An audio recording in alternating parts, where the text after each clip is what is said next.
Hello, everybody. Thank you for joining us today. The board started our meeting at 5 o'clock and went into executive session. We're now ready to start the public session of our meeting. So I ask that you please stand and join me in the Pledge of Allegiance.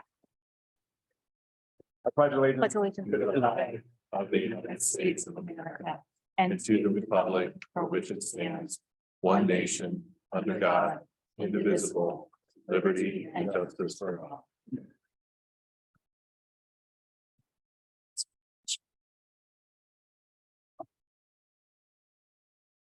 As you may have heard, our Sycamore aviator community has suffered a loss. On Saturday, April 15th, Sycamore High School class of 2021 graduate Aryan Vida accidentally drowned.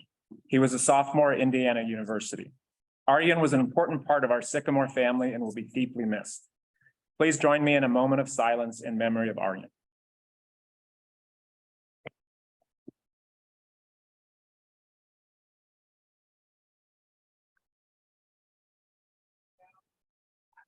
Thank you very much.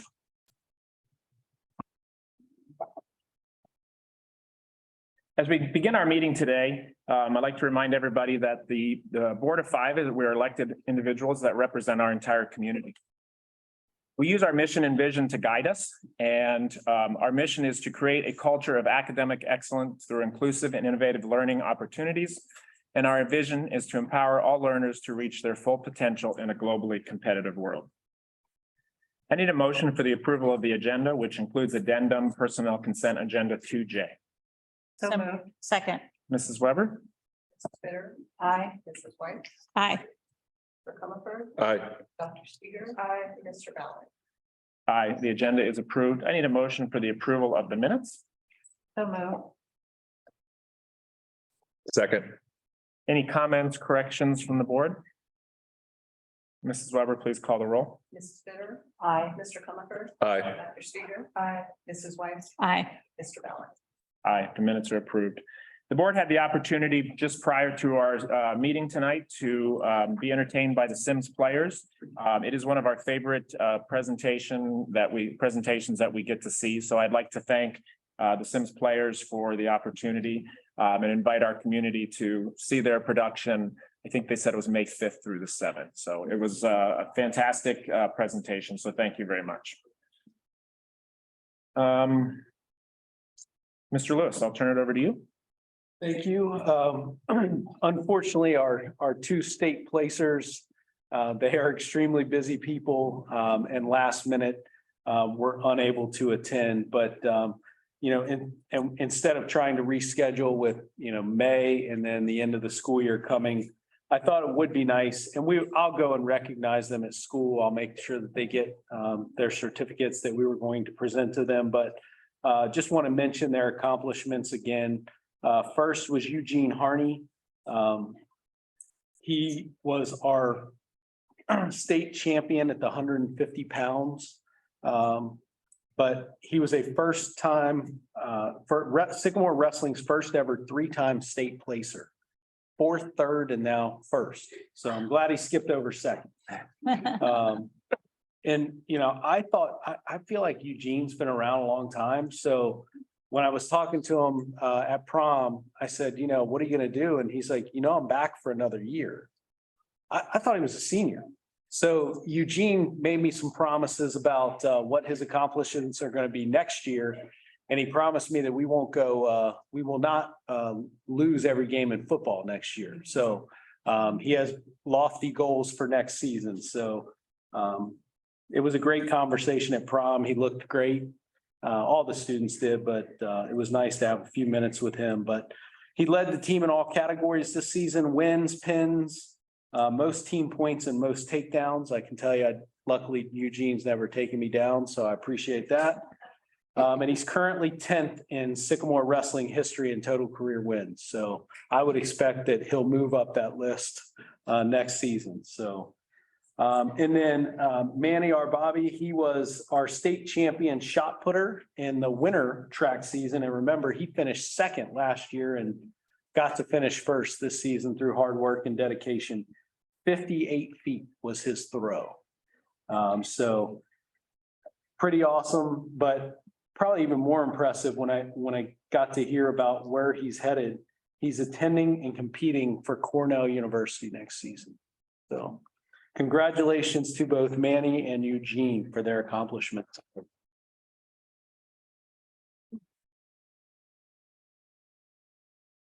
Next on our agenda is a presentation for a Great Oaks update. I'd like to thank Mr. Burke for coming in. Steve is our representative to Great Oaks. He sits on the board of Great Oaks. We appreciate you coming in to update us on all the great things going on with Sycamore students at the Oaks. So thank you. Well, thank you for having me.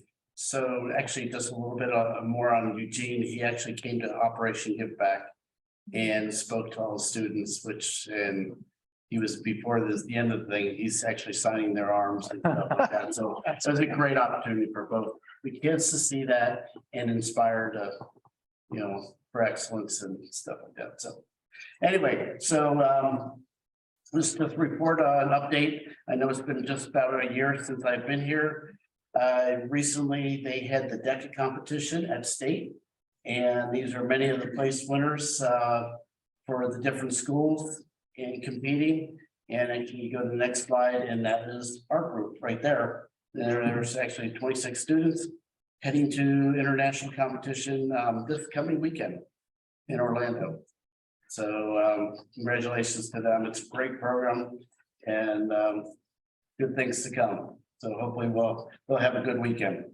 Diamond Oaks has an equestrian science program, and they had a healthy Philly girl 2 weeks ago named Diamond, a clever name, but and next to arrive at the end of the month is another. They are having another one. So go on to the next slide, please. And this is an example of a student. This kind of people have this perception that you're going to Great Oaks, you're not going to college. And that's not always the case. Here's a great example of a girl, Ashley Maloney, who actually her next step is to go to college. She did Great Oaks, and she had this great opportunity and did perform very well in motorsport technology. And she has decided to go on to college. And I love her statement down here: allow yourself to push yourself. I can push outside of your comfort zone, she said. So I think that goes with anybody that really is successful. Keep pushing yourself. And there was 4 students that got to go to the ACT National Policy Seminar in DC. And one of the things that's the first time they've ever done it is they got to present a wreath at Arlington Cemetery, which is a great honor. And so that's them on the right. So also, second largest single investment in the state of Ohio is Honda's EV plant, making battery technology. And there's definitely currently there's a huge shortage on workforce development in the battery technology area. This is a great step and opportunity for Ohio. And actually Great Oaks is looking to create new programs that feed into the EV technology. And obviously it's going to be right in the backyard of Laurel Oaks, which is up in Wilmington. So there's 4 school districts. For those who don't know, 4 schools: Diamond, Scarlet, Live, and Laurel Oaks. Okay. And actually, for all those who are board members, they had the opportunity to go to Economic Forecast by Connor Lucart in early March. It was great. He's unbelievable speaker, but he talked about what's happening in the economy, and actually they feel it's really important because it talks about workforce development, it talks about what's going to happen to our economy and how the economy affects employment and unemployment and cost of living and everything else. So he's estimating that we'll have another 25 basis points going up before it settles out and starts going the other way, hopefully. But he also he expects there will be some type of recession by near the end of the year, but it won't be a strong recession. And it really depends on our manufacturing companies and businesses throughout and how people keep spending money. So governor's budget, the CTE facility, there's 200 million and for facilities and 100 million available for funding over the next 2 years to be spread between 49 vocational schools and 32 career tech educational programs throughout. So if you divide them equally, it's 5.6. But should it be divided equally in number of schools? No. And actually, Harry's working on a program to try to capture more of that because we are the largest vocational school district in the state of Ohio by far. And so I feel we should give, it should be more percentage, but we'll see how that comes, but it has to be done within the next 2 years. And this is actually from leftover from all the PPE money. Next slide, please. Diamond Oaks and Laurel Oaks, the construction continues at, there's minor construction going on at Diamond Oaks. They're expanding the cafeteria to allow for more students. And they're taking actually a slope room and presentation room, and they're dividing it. The cafeteria will be expanded at the bottom and they'll have other classrooms up on top. So that's being done. And also at Laurel Oaks, they're looking at other programs and to allow for additional welding and to try to entertain the EV programs. Next slide, Live Oaks, that's the biggest construction. So basically every school has been updated and actually redone over the last 10 years, and Live Oaks is the last one. And there were 2 separate buildings. They're connecting the 2 and having, so they will be all connected. And so it's been a 2.5, 3 year project, very much so. You guys are familiar with what those are like. And that most of the teachers have had to move classrooms 3 times. Yeah, so, you know, and they're getting close to the end. It should be done in July of this year, if all goes well. Charlotte, they're working on a program to update all the HVAC units. There could be 21 of them done this year. And what's really amazing is all these things go on and the budgets are there for it, moving many years out. So they've known about this for last 10 years and planned it. So here's a couple of next slide, a couple of pictures of Live Oaks on the inside. And this is kind of the main area where the cafeteria, and there'll be rooms upstairs and cafeteria down below, and they have a culinary arts program as well. Next slide. So this kind of gives you a brief update of the enrollment over the last few years. You can see a big jump from 2000, what is it, 2018 to 2019, 20 year, and in attendance. And that's actually when our country started talking about baby boomers, you know, maxing out and starting to retire, and the need for more and more vocational. So you can see the jump in there. And then during COVID, it was actually very strong. And then this year it is, you know, you got the start of the year, the end is the second quarter. Blue is all the way to the left, that's their current year. End of the semester, end of the third quarter, and obviously there's no blue in the last line because we're not done.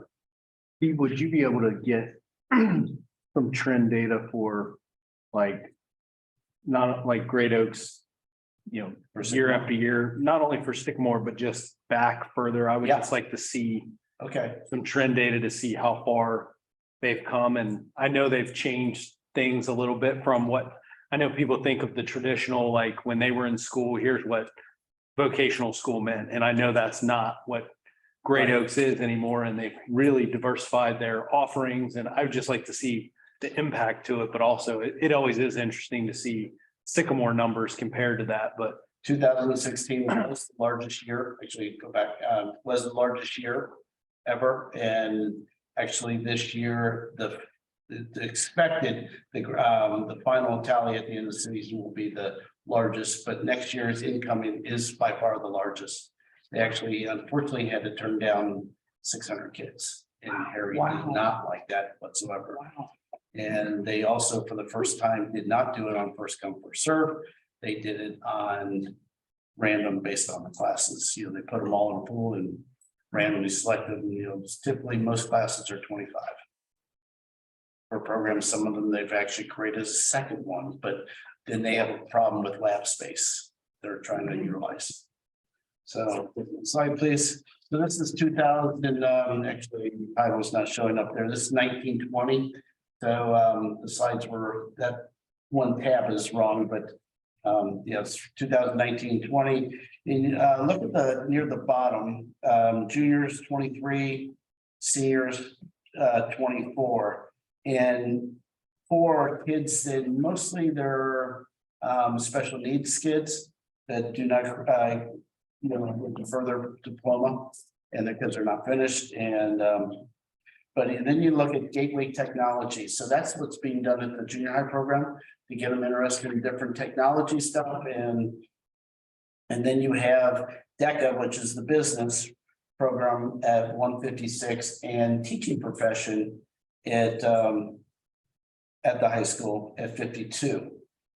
Most of the programs are pretty stable. 13 was the largest auto refinishing, and welding probably is the welding and HVAC are probably the two higher paid jobs coming right out of school, depending on how well they do. And go to the next slide, please.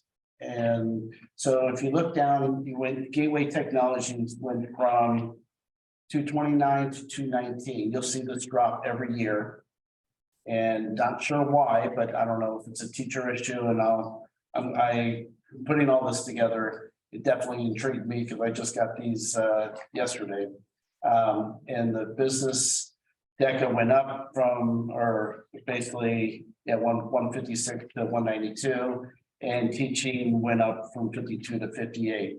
And also the number of juniors coming in increased from 23 to 30. And actually been auto refinishing, you know, I guess only one graduated, or, you know, there's only one down, but web application is seeing some additional. Next slide, please. And then you see Gateway Technology dropping down to 134. So from a high of 229 to 134, and then business it really didn't change much, but went to 191, and teaching profession went back to 52. And but the numbers are creeping up a little bit more for the juniors. Let's go to the next one. And this is this year's, and you'll see that actually veterinary assistant is the largest program of our vocational students, and 39 in the teaching. So that's gone down pretty drastically. And then business DECA has gone up to 201, and then Gateway down to 132. So, and then actually incoming students that are coming to sophomore, the largest class ever, 41 from Sycamore that are going. So I'm not sure the numbers for how many have turned down, but it's interesting to see the growth. Okay, and again, moms are the biggest challenge, because moms always want their kid to go to college and do better and everything like that. But that, the girl at the beginning of the slides, we talked about her ability. She did Great Oaks, but she's also going to go to college. So it's not a, Steve, do you have any idea what percentage of Great Oaks go on to college as a whole? I will say some of them, they can get college credits. I would say probably 30 to 40% end up getting at least a 2-year degree. So, yeah, maybe not right away, but we don't track that real well, but some of them do end up with college credits. And most of them, and most of the programs will end up with a certificate of completion and in their field of work.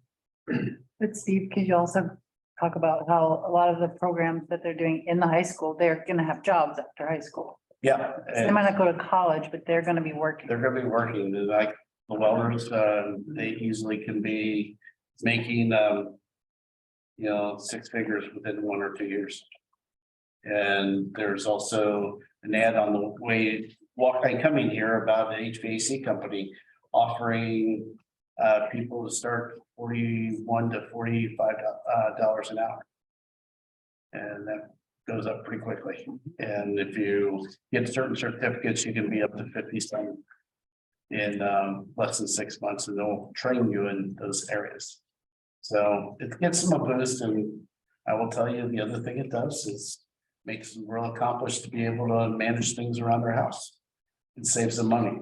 I'm not sure if there's one student, but I think I told the story last year, but 2 sisters, and then he comes along and goes into plumbing. Mom and dad did not want him to do that, and they finally he convinced them that I'm gonna drop out of school if you don't let me go. He ends up going into vocational school, and after the first year, or after he graduates as a plumber, he ends up buying a house before he can buy his first legal beer. So, next slide. So these are, so every month they have a Great Oak spotlight of the students, and it's a, you know, multiple page document, and spotlights all the students from each of the school districts. There's 32 of them. So there's 32 board members, and it's these are those spotlights for this month. And you know, Chloe Michaels and actually Lane Gregg, both of them in past their veterinary assistants, and got their certificates. And then of course they highlighted Sycamore's DECA program and number of kids going to districts. However, I gotta give Steve Lee a hard time because I think Harrison beat them. They have 30 going. It's first time ever, but Harrison's program is strong, Marymount, Indian Hill. And I'm not sure if you guys all know, but we're limited to only 2 satellite programs, and that's the DECA and the teaching at Sycamore because of the teacher's contract. Okay. And just and discover your greatness. And you know, it fits in with the mission, you know, there's nothing in your mission that says you have to go on to college. It's to make yourself a better student, better prepared for life skills. Thank you for time. Any questions? Thank you. Thank you. Thank you, Steve. Thank you, Mr. Burke. Thank you for volunteering again to be our representative. I know it's a passion of yours, and we definitely appreciate everything you do for our students and our community that with the Oaks. I do have one follow-up question. If, Mr. Burke, can you just explain the board and also to the community, if a student, like if a student had an interest in this, and when do they start to look for this? Is it, you said junior high, like when do they get the opportunity to consider something like sophomore this? Okay, Yeah, so it's only for juniors and seniors at any of this, you know, and obviously it's for anybody after high school. And then- because there's an adult ed program, which is unique, and that's where some of the other programs are just adult ed, some of the other vocational schools are just for high school students. Great Oaks serves both. so Obviously, the Great Oaks, the adult ed is paid for. so our high school gets information that they tell that the students, the counselor or someone. With all that information, and they have 1 or 2 meetings in the late fall Thank you. and early spring. Because they have to register, but I think like before January. Great. Thank you very much, Mr. Burke. Moving on to public participation. Mr. Long, do we have any? Mrs. Weber? Some requests, but I believe they have all been withdrawn or resolved in some way. So I am not aware of any. Okay, we will move on. Mr. Lewis is going to pinch hit tonight for Mr. Lovell and a master facility plan update. like going back home. It's an old job. Just some quick updates for the natatorium project. Oh, no, he's got transportation first. So great. He's already setting me up for failure with his notes. The transportation facility, obviously, you can see it on the screen. It looks amazing. It remains on schedule. The site development continues. The goal is to get it paved and completed prior to the start of the new access road that's being completed by Blue Ash. And eventually will connect from Grooms to Reed Harkin.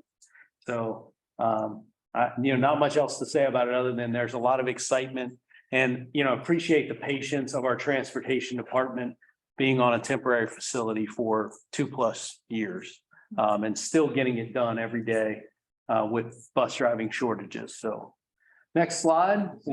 Is the access driveway gonna be plowed by Blue? Oh, there's no other slide. Well, good. I will say I think it is an official road by Blue Ash. Yeah, it'll go from Grooms all the way to Reed Hartman. Yep. The two other projects that Mr. Lovell wanted to update you on was the natatorium, just so that, construction obviously started. We're starting the pool construction July 1st, but the demolition is finishing up. The pool shell will be finished around September 1st or thereabouts. Load bearing masonry will be around October 20th. Structural steel around November 17th. Building enclosure December 15th. Site work complete around the end of December, and then everything final completion April 5th. So that gives you kind of a timeline. And then when I say April 5th of 24, so important to note. And then the junior high facility, demolition of the gym to help us kind of get our summer ready to go. The demolition of the current gym building will take place around May 1st. So we are starting a little early. And we've had clear communication about the demo process for our families. That portion of the building is kind of separated from the instructional building. It's really only being utilized in that way. And I do believe, and probably the question on your minds is, well, how is gym class going to happen? Two ways. One, they can go outside, and we certainly have a nice turf field facility there, but there's a good chance that they'll be able to utilize the new gym facilities that are being done. But if not, we certainly will work around those challenges so that we can still utilize some of our facilities for gym class. So that's all the updates I have on our facilities. Any questions? No, I think we're good. All right. Need a motion for the change order of Sycamore Junior High construction project. So moved. Second. Any questions from the board? Mrs. Weber? Mrs. Weiss. Aye. Mr. Comer. Aye. Dr. Seeger. Aye. Mr. Ballard. Aye. Mrs. Bitter. Aye. Motion passes. I need a motion for the change order Sycamore High School renovation project GMP number 5. Second. Questions from the board? Mrs. Weber?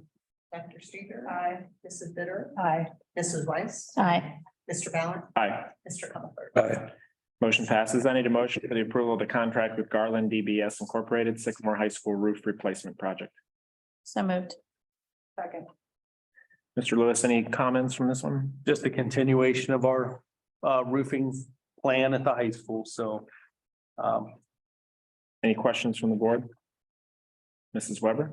Mrs. Weiss. Aye. Dr. Seeger. Aye. Mr. Ballard. Aye. Mrs. Bitter. Aye. Mr. Comer. Aye. Motion passes. I need a motion for the approval of the contract amendment with KCE Champions LLC. So moved. Second. just a continuation of our current agreement. It's an extension of we have a contract with Champions to provide our before school and after school care at the elementaries. And the partnership has been a good partnership, so it's a continuation of that partnership. Mrs. Weber, please call the roll. Mrs. Bitter. Aye. Mrs. White. Aye. Mr. Comer. Aye. Dr. Seeger. Aye. Mr. Ballard. Aye. Motion passes. I need a motion for the approval of the job description coordinator of preschool programs. So moved. Second.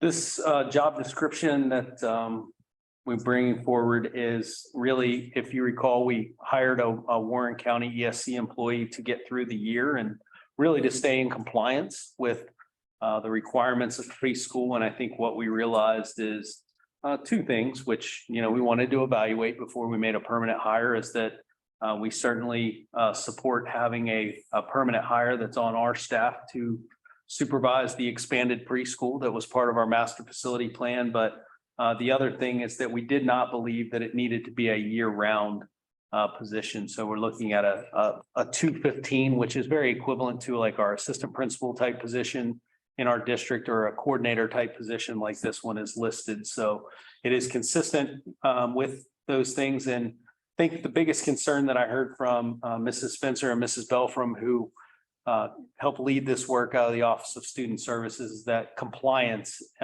is really a big part of this work. And to have someone dedicated to that compliance is critical. So to maintain our licensure. So Mrs. Spencer, any other comments that I didn't make? No, I think the impact of the regulations, the new preschool regulations that went into effect last July. We did want to evaluate how we could potentially move forward, but there's some components in there that are really difficult to share responsibilities, like we did previously with the building administration that was housing preschool here at Sims, and also at Gouache. And that is that whoever's overseeing this programming has to spend 50% of their time in the program, like physically at the program site. And so we can't necessarily say that the building administrator in each building is overseeing that work, that program, when they have so many other duties that they're working on supporting school age services. So that and some of other step up to quality and some of the ratio compliance pieces are pretty significant. And we do look forward to providing the board a presentation, I believe maybe June, in terms of providing more detail about preschool programming, since this year we did have an expansion and we want to share some information with all of you. Yeah, we definitely look forward to that. So thank you. Any questions from the board? Mrs. Weber, please call the roll. Mrs. Weiss. Aye. Mrs. Bitter. Aye. Mr. Comer. Aye. Dr. Steger. Aye. Mr. Ballard. Aye. Motion passes. Mr. Lewis, other. Yeah, just a couple of quick things. Big thank you to all of the volunteers, all the staff members, all the administrators for a great prom and after prom. I'm always amazed, not only how well behaved our students are, but also just how many volunteers put on just such a great evening for our students. And the after prom committee deserves a lot of credit for just taking on the challenges of the construction at the high school. And it was beautiful. And I'm certain a good time had by all. So we've got to recognize a number of teachers of the year. And it was something we started doing last year where we took in nominations. They stopped doing the Celebrate Excellence for a couple of years. They did bring it back this year. I'm not going to list you all those names right now, because one of the things that, even though we've done the recognitions, Mrs. Von Bright wants to do some things special during Teacher Appreciation Week. So even though they've been recognized, we're going to do that at Teacher Appreciation Week on social media and get those things out there. I know that I've probably shared those names with you, but we'll do a more public thing. And, you know, you want to talk about the impact of recognition and, you know, seeing kids surround their teachers, hugging them, crying with them. It was a rewarding experience to do that. So I wish we could recognize a ton, because there are a lot of deserving teachers in this district. So the high school theater performance is upcoming this weekend. Spam-A-Lot is Thursday through Saturday. So get those tickets before they sell out. And then you heard from our young friends, the Sims players, May 4th through the 7th, Little Mermaid Junior. Looking forward to catching that. I'll be Sunday, May 7th at 2:00 if anybody wants to join me. So none of my kids will join me. I told some of the kids that I've never seen Little Mermaid. So They yelled at me for that. It's an awesome show. It's not a movie I would watch. I'm sorry. It's not. It has everything. I haven't caught that one It yet. has everything. And Excited to catch it. you know, Mr. Lewis, on your first topic, I believe it is National Volunteer Week. Is that correct? It is. And we do want to thank all the volunteers that help out in our classrooms, in our district. You know, we couldn't do what we do without the great volunteers we have. So thank you very much. Moving on to treasurer's consent agenda. I need a motion for the approval of treasurer's consent agenda. So moved. Okay. Mrs. Weber. I'd just like to point out a couple of things. We continue to have significant contributions to our scholarship programs. So we will be awarding those here in the next couple of weeks as part of our awards night. Another contribution that I want to point out, and it's just great that I can do it in this building, is Larry Van Kirk has donated over $50,000 to put a new sign here at Sims Elementary. And, you know, one thing about Ann Van Kirk is that she, you know, loved this building. She loved their kids. And she basically had made Larry aware of a list over the years of all of the things that she wanted to do. And they were, and this was kind of clicking off the final thing on the list. He, you know, basically he said her mission was to have a culture of loving kids evident every day. She wanted to get a new wing for growth, to grow the preschool program. So thank you, community, and thank you for all of you who are, you know, making those classrooms come alive now. So that's what's really important. She wanted to make sure she had that stage in the gym, both for your 4th grade graduation program and, you know, for Sims players. That was the big thing. And then finally, she wanted a digital sign, not just any sign, a digital sign, so that anytime, anywhere, she could continue to tell people about the great things that happen in Sims Elementary. So it feels great to be able to recognize the contribution from Larry and Ann to yet another wonderful thing for this school. So very, very happy that we were able to make that happen. And thank you to Mr. Lovell for spending at least 2 nights at the Sims Township zoning meeting to get that to happen. So let's keep the lights down a little bit, keep the neighbors happy. If we Turn on the strobe lights. stay there enough. So, Larry said that was his biggest challenge. Of all the things she asked for, he thought that would be the easiest, but it definitely was the most challenging. Yeah, the board definitely appreciates Larry's donation to the district and specifically to the school in memory of Ann. So thank you very much, Larry. Any questions from the board? Mrs. Weber, please call the roll. Mr. Comer, Aye. Dr. Seeger, Mrs. White, Aye. Mr. Mallett, Aye. and Ms. Aye. Motion passes. Moving on to the third quarter updates, Mrs. Weber.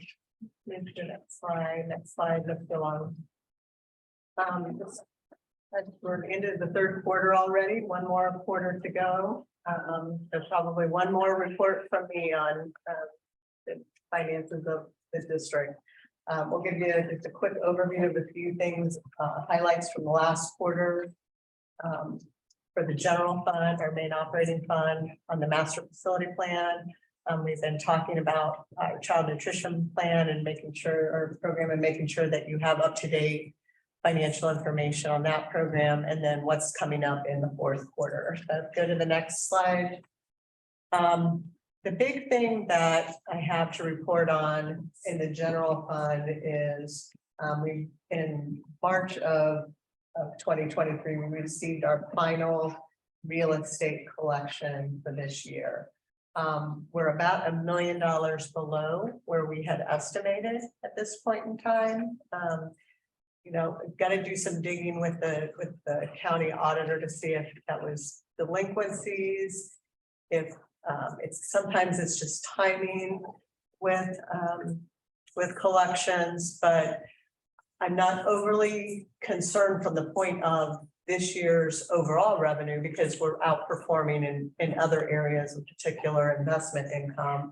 But I think what will be more important, and we'll look into this and look at this in more detail at our May meeting, is what that may mean moving forward in our 5-year forecast, to kind of make sure that we have an idea of whether that's a trend that might continue and will change what our overall forecast looks like. Again, have some good news in other areas. One of them also, in addition to investment revenue, is some of our TIF revenue is more than what we had anticipated. So it may be a combination of those two things, bringing us really to kind of a neutral position, but it's something we need to spend a little bit more time on, and we'll talk about when we bring back the 5-year forecast next month. Mrs. Weber, can I ask you a question on the 5-year forecast analysis?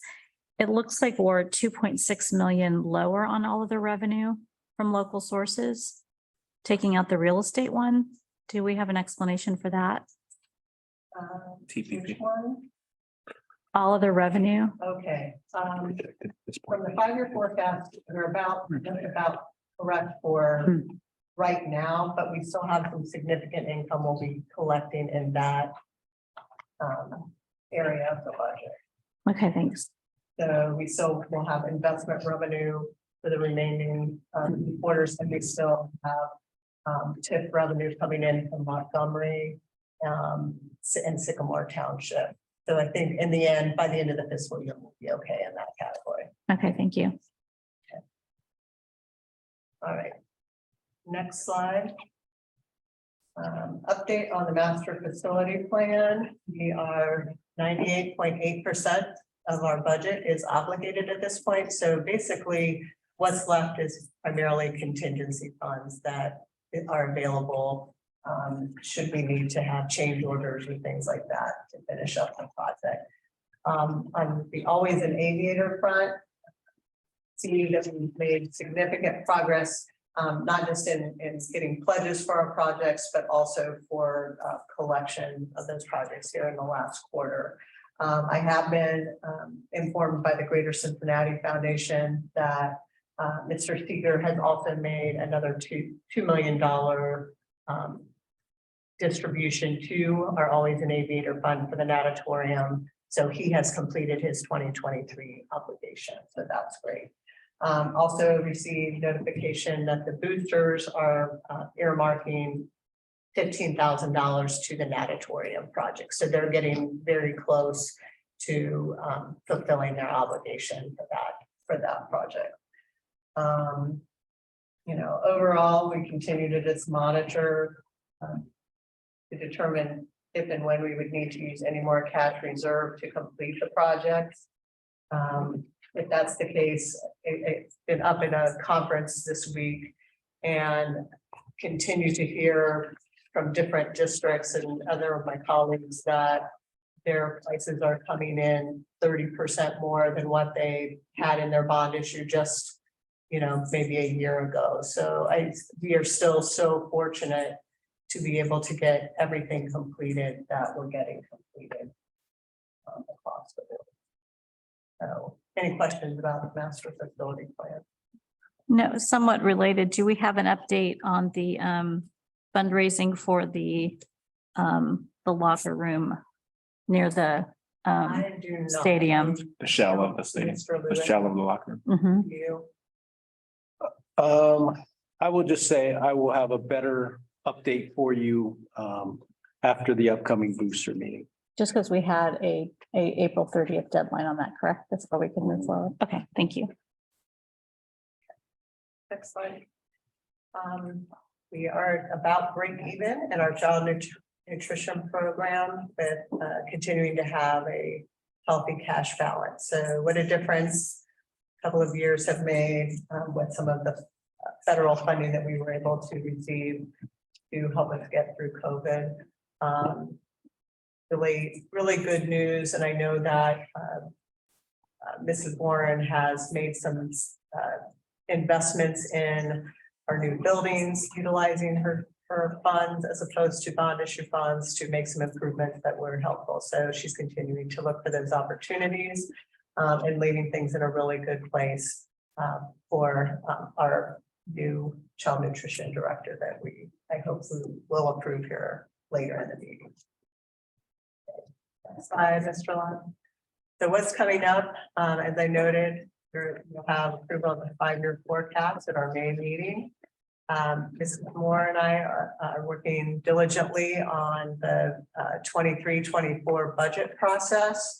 The board will be scheduled to approve a temporary budget for next year at our June evening meeting. We will be starting soon on our federal grant application. Mrs. Tompkins is taking the reins on much of that stuff, including working with our non-public schools. She's been able to complete that process to get at least their first consultation on what they would like to do with their federal grant dollars. And I know that she and Mr. Wegener and Mrs. Spencer are thinking of a lot of things for the utilization of the district's dollars. So Mrs. Moore does a great job in helping them with the budgeting process around that, and will continue to do so. I know that Mrs. Bitter will have a little bit more information potentially about the state budget process. That should be completed by June 30th, and the governor signed off on that. So we'll know at that point in time what our next 2-year, at least the framework for our next 2-year budgets, and pretty good estimates of what kind of funding will come into the district. I know that, and Mrs. Bitter, I'm sure will share this as well, that it's almost made its way through the House. And I think some of the improvements they've made may potentially increase the allocation we'll receive in state funding. So we haven't seen any projections yet, but we're continuing to keep an eye on that. And it'll probably be a good point here within the next week or two to start reaching out or reach out again to Senator Blessing and Senator Wilson, since it'll be moving over to the Senate. So, all right, I think that is all I have for this evening. Thank you very much. Any questions from the board? Need a motion for the approval of the financial reports, March 2023. So moved. Second. Mrs. Wilbur, please call the roll. Mr. Comerford. Aye. Mrs. Weiss. Aye. Mr. Ballard. Aye. Bitter. Aye. Aye. Motion passes. I need a motion for the approval of personnel consent agenda, which includes addendum 2J. So moved. Second. Mr. Lewis would like to make a couple comments on some of the items on the personnel consent agenda. Yeah, just wanted to make a couple of comments welcoming back 2 former aviators. So Mrs. Wellman is rejoining us as our Director of Child Nutrition. If you recall, she was here during the pandemic. She was critical in the operation of kind of all of our mobile meals and, going out to neighborhoods and delivering meals to our students. And she really helped spearhead that along with Mrs. Warren. So she has been off developing a program in Fairfield. Fairfield is twice our size with 9 schools and multiple kitchens and lots of additional challenges that we don't have. So it's exciting to welcome her back as Director of Child Nutrition, and we're excited for her to join our team. And then Mr. Ovington, he only got away for a year. He said he was going to go get some experience, and then he didn't think it would be this quickly that he would come back, but he is so excited to be home. He lives in our community. He's invested in our community, and he's excited to return as our high school assistant principal. That's, because of Mrs. Shunk's appointment, it's been vacant for 2 years now. So I know the high school staff is excited to have a permanent fixture in that position. So not that our interims have not done a fantastic job, but nice to have a permanent. Thank you very much. Mrs. Weber, please call the roll. Mrs. Weiss. Aye. Bitter. Aye. Mr. Ballard. Aye. Mr. Comerford. Aye. Aye. Motion passes. I was hoping to make a comment on Tracy Coleman. We Was can't- part of that part of the agenda, is that correct? we don't take comments on personnel. We can't publicly speak about personnel. We can't just say thank you for her service. And If that's what it is, yeah, absolutely. okay, well, I'm Maggie Gunnarsson. I live in 751 Appleseed Drive. And Mrs. Coleman has been a teacher with my child. I'm also a member of GEAR. And we just wanted to say that Mrs. Coleman has done a fabulous job, especially with our highly advanced students in the district, and that her service as a gifted intervention specialist within the district has been critical to challenging this very unique population within our schools, and she will be sorely missed. Great, thank you very much. And Mr. Ballin, I Thank think you. it's important to point out, all the retirees will be recognized at the Correct. May evening meeting. Yep, it's always one of our favorite meetings to recognize all the great staff we have that's retiring. So thank you. Moving on to other Board of Education business, Mrs. Bitter, I believe you have the legislative liaison report tonight. Good evening. I'm gonna go through the different aspects of our legislative update. So for the first aspect would be governor's budget, what Mrs. Weber was speaking about. The Ohio House of Representatives and the Ohio Senate have actually been on a 2-week vacation, and they just returned from recess this week. So things are coming in pretty quickly. So I was trying to make sure that I included everything, but this might not be everything. And Mrs. Wise, you might be really busy on the next one. Budget amendments have been made by House lawmakers. They have been submitted to the governor's biennial budget, and they've been sent to the House Finance Committee. Here are some items that impact education that I found, that I read, recently. So I just want to give you those things. But again, this is ever changing. For now, it appears this is very good news. For now, it appears that the Ohio House has given up on the plans to create a flat state tax, flat income tax, which is great news. But instead, they're going to provide a more modest income tax for low to middle class taxpayers. What they're going to do is combine the bottom 2 tax brackets, and then they will create a tax rate no lower than 2.75%. And what this does is it makes it so that this would not end the state property tax rollbacks that were proposed under House Bill 1. House Bill 1 was one that we were really listening in on. So at this moment today, that is where we are. The House also inserted language that would raise the minimum salaries for Ohio teachers. Teachers with a college degree would need to be paid at least $34,600 per year, up from an annual minimum of $25,950. Teachers with a master's degree and 11 years of experience might increase from $48,690 to $64,920 annually. The other thing that they did in their budget addendum was to add language to further expand taxpayer paid school vouchers so that people with higher incomes would qualify. It used to be, and it currently is, that it's 250% of the federal poverty level, which is about $75,000 per year for a family of 4. The governor's proposed that it would go to 400% or at around $120,000 for a family of 4. The House has expanded that further and has tried to state that they would like to see it at 450% of the poverty level, which would be about $135,000 for a family of 4. So this may be a way that takes away maybe the need for voucher, for the Ed Choice voucher backpack bill. So this would be via the budget. So this is something to pay attention to. Not necessarily good news, but it is information, good news, bad news, but it's where they're moving right now. And another, I think, good news update with this new House budget addendum or amendment was to update the fair school funding. What they did was they, now that they're back in session, they have included an updated base cost and updated the base cost inputs to fiscal year 2022 data. So this is what Mrs. Weber was speaking about. This would raise the amount of money and hopefully create a more fair school funding formula for all of our schools. But this is still yet to be determined because the House has just added this in and accepted it. But again, we will not know. So just to give you a very, very brief update of timing, the House will now hold its hearings on this new version that they've done. They'll have a second hearing, they'll have another hearing, and then they will send it over. That will probably be done by next week. and then they'll send it over to the Senate. Once the Senate has it, they will then do initial rounds.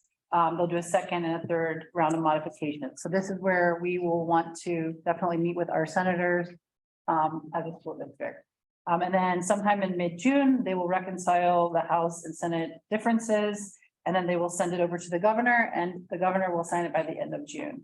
So that's where we are. I don't have any other really big updates on Senate Bill 11, which is the Ed Choice vouchers, but that's because the Senate, there's just, I don't have that information. There wasn't anything that came out these last days.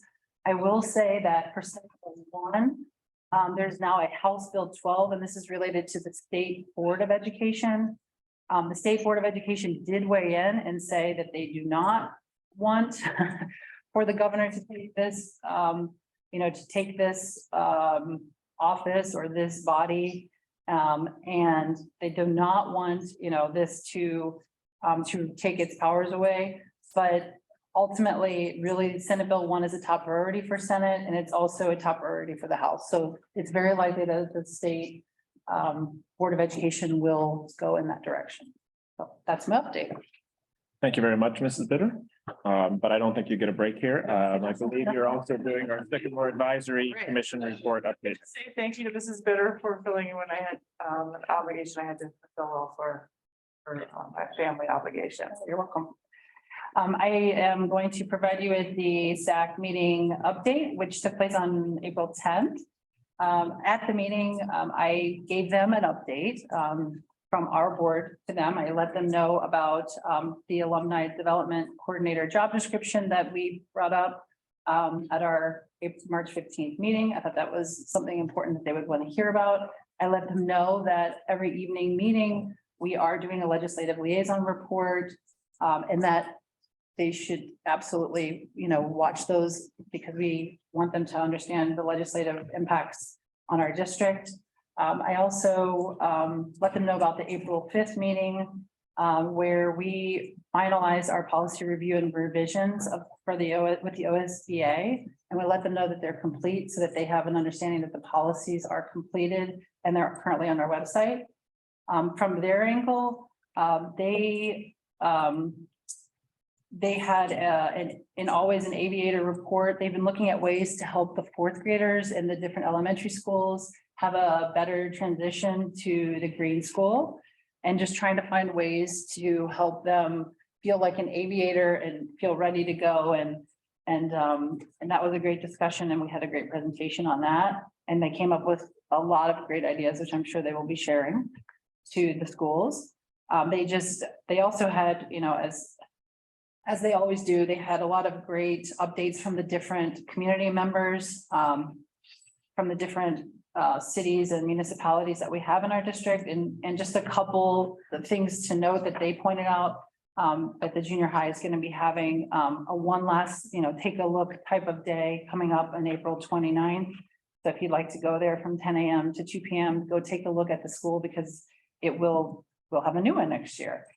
They also wanted to point out, and they were very excited about Blue Ash posting their sister city from Ilmenau, Germany. And I know Mrs. Weber has been a big part of that as well.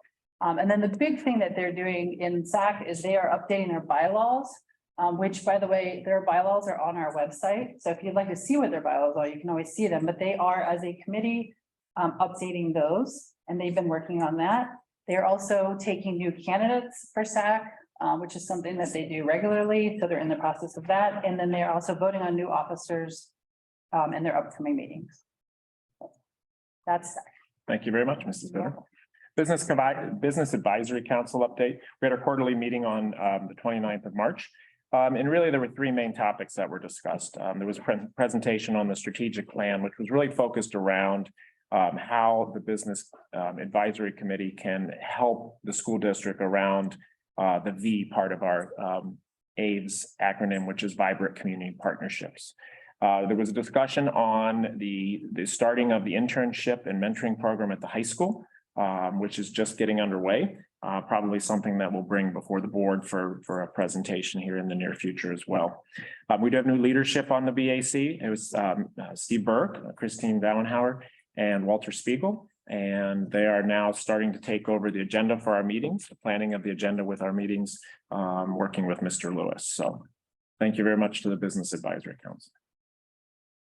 Mrs. Weiss, Student Achievement Liaison. Yes, I have a visit scheduled next week at the junior high, so I'm very excited about that. And then also our board members have been visiting PTOs at all of our schools. So we've had some really good visits and conversations with parents about student opportunities in every single building. So those have been very good conversations. And we're hoping to increase those visits and going back in the fall to all of our buildings, hopefully. And then I'm also planning a high school visit with Mr. Porter. Excellent. Thank you very much. Look forward to those reports. We did add this last bullet point under other Board of Education business, just kind of as a miscellaneous. If any other board member has any comments, discussion, or not discussions, any comments that they would like to make at this point? I do. I found something when I was looking through the legislative reports, and this is not legislative, but I pulled it because it really struck me. There was something in the Ohio School Board Association newsletter that talked about pandemic learning loss related to sleep loss, and there was a study about that. The reason that I bring this up is it says that they did a study, the National Center for Chronic Disease Prevention and Health Promotion and the CDC, Centers for Disease Control, released a study showing that students who slept less than 7 hours a night during COVID-19 were more likely to struggle to complete schoolwork, with 2/3 of respondents reporting that short sleep duration also reported increased difficulty in school.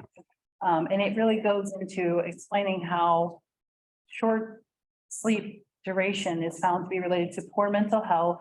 And it is another predictor of academic issues. So I bring this up because I have been getting a lot of people reach out about our healthy start times, the information that's coming in for older students and sleep. And I bring this up only as a discussion to say that I do think that we should learn more about this issue. And if our school district should consider someday, I'm not saying now, I'm bringing it up as a point of discussion. And again, doesn't have to be this board meeting, but how we might go about adding to our agenda some kind of information or some kind of presentation and learning about healthy start times for our high school students. Okay. Thank you. Thank you very much. Anything else from the board? We'll adjourn the meeting. Thank you, everybody. Thank you.